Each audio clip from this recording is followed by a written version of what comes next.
സൗദിയിലെ ജിദ്ദയിൽ കൂടുതൽ കെട്ടിടങ്ങൾ പൊളിച്ചുമാറ്റാനൊരുങ്ങി മുനിസിപ്പാലിറ്റി.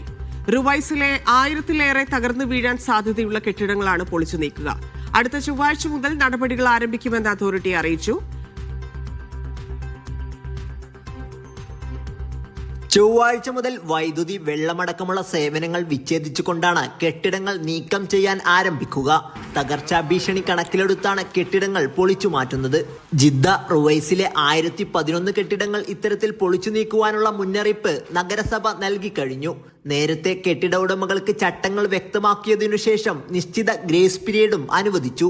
എല്ലാ നിയമ നടപടികളും പൂർത്തിയാക്കിയ ശേഷമാണ് പൊളിച്ചുമാറ്റൽ ഉത്തരവുകൾ പുറപ്പെടുവിച്ചത്. പൊതുസുരക്ഷ വർദ്ധിപ്പിക്കുന്നതിനും ജീവനും സ്വത്തിനും സംരക്ഷണം നൽകുന്നതിന്റെ ഭാഗമായാണ് തകർന്ന കെട്ടിടങ്ങളുടെ അവസ്ഥ മെച്ചപ്പെടുത്തുവാനുള്ള ശ്രമമെന്ന് അതോറിറ്റി വ്യക്തമാക്കി. നഗരവികസനവും സൗന്ദര്യവൽക്കരണ പദ്ധതിയും ലക്ഷ്യമിടുന്നുണ്ട്.